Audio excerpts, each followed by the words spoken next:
சூரப்பேட்டில் இருக்கிற துலுக்காத்தம்மன் கோயிலுக்கு திருவிழாவுக்கு தாங்க இன்றைக்கி வந்திருக்கோம். இங்கே தீமிதி திருவிழா நடக்குதுன்னு சொல்லியிருந்தாங்க. சரி, நம்ம Insta360 கேமராவில் விஷுவல் பார்த்துடலாம் அப்படின்னு போயிருந்தேன். மக்கள் வழக்கம் போல் ஆரவாரமாக திருவிழா என்ஜாய் பண்ணுற பொருட்களை வாங்குறது, சாமியை கும்பிட்றது, அதுக்கப்புறம் தீமிதி ஸ்டார்ட் ஆகிறதுக்கு முன்னாடியே உட்காந்துட்டு எல்லாம் அந்த இடம் பிடிச்சி உட்காந்துருப்பாங்களா, அந்த மாதிரிலாம் உட்காந்துருந்தாங்க.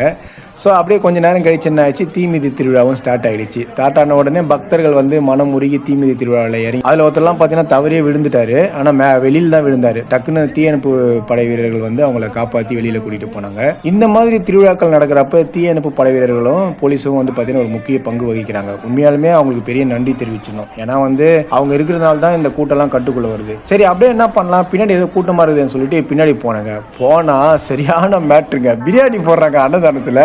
அன்னதானம்னா சாப்பாடு தான் போடுவாங்கன்னு நினச்சிட்டு பார்த்தா பிரியாணி இப்போ தான் ஃபஸ்ட் டைம் நான் பார்க்குறேன். அதுவும் காப்பு கட்டி 3 நாள் திருவிழா வச்சு இந்த மாதிரி விரதம் தான் சாப்பிடுன்னு சொல்லுவாங்க இல்லைங்களா, அந்த இடத்துல பிரியாணி போடுறோன்னா இன்னும் ஆச்சரியமாயிடுச்சு.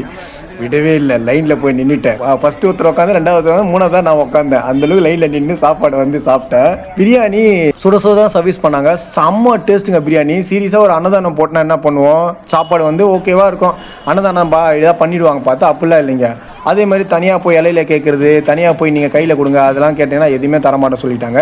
நீங்கள் லைனில் நின்று உட்காருங்க, எவ்வளோ வேணால் சாப்பிடுங்கன்னு சொல்லி சூப்பராக பரிமாறினாங்க. சீரியஸாகவே அன்பாக பரிமாறினாங்க. 2வது சாப்பாடெலாம் கூட வச்சாங்க. வழக்கமாக நம்மளை சுற்றிக்கிறவங்களாம் நம்மளை பார்த்துட்டு இருந்தாங்க, என்ன பண்ணிருக்கிறான் அவன் கேமரா வச்சுட்டு அப்படின்னு சொல்லிட்டு.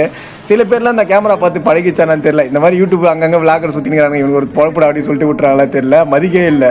எல்லாருமே ரொம்ப ஆரவாரமாக இன்ட்ரெஸ்டிங்காக சாப்பாடில் கவனம் செலுத்திட்டாங்க. என்ன மாதிரியே செம்மையாக இருந்த சாப்பாடு. ஆக்சுவலாக அந்த தயிர் பச்சடி தாங்க ரொம்ப சூப்பராக பிடிச்சிருந்தது. என்ன காரணம் பார்த்தீங்கன்னா, தயிர் பச்சடியில் ராவா தயிரை ஊற்றி வெங்காயம் ஊற வச்சு தருவாங்கல்ல, அந்தளவுக்கு டேஸ்ட்டாக இருந்தது. அந்த தண்ணி கிண்ணி கலக்கிற மாதிரிலாம் இல்லை. ஸோ ஓவரால் சாப்பாடு சாப்பிட்டு முடிச்சிட்டேன். அதுக்கப்புறம் லாஸ்ட்டாக கேசரியை டேஸ்ட் பண்ணலாம் அப்படின்னு சொல்லிட்டு கேசரியும் டேஸ்ட் பண்ணால் அதுவும் சூப்பராக இருந்தது. அப்பாடா, வந்ததுக்கு ஒரு சிக்கன் பிரியாணி சாப்பிட்டாச்சு, தீமிதி திருவிழா பார்த்தாச்சின்னு சொல்லிட்டு அப்படியே வெளியில் கை கழுவ போகிறதுல முட்டையை மட்டும் கையில் எடுத்துகிட்டு போயிட்டேன். ஏன்னா உரிச்சி தான் சாப்பிடணும்னு சொன்னாங்க. அங்கே போயிட்டு உரிச்சி முட்டையை சாப்பிட்டுட்டு அப்படியே இந்த திருவிழா செம்மையாக என்ஜாய் பண்ணிட்டு வந்தேன். நீங்கள் இந்த திருவிழாவில் கலந்துருந்தீங்க, நீங்கள் இந்த மாதிரி எக்ஸ்பீரியன்ஸ் பண்ணியிருக்கீங்களா, அன்னதானத்தில் நான்வெஜ் சாப்பிட்ருக்கீங்க அப்படின்னா மறக்காமல் கமெண்ட் பாக்ஸில் கமெண்ட் பண்ணுங்கள். தேங்க்ஸ் ஃபார் வாட்சிங் திஸ் வீடியோ.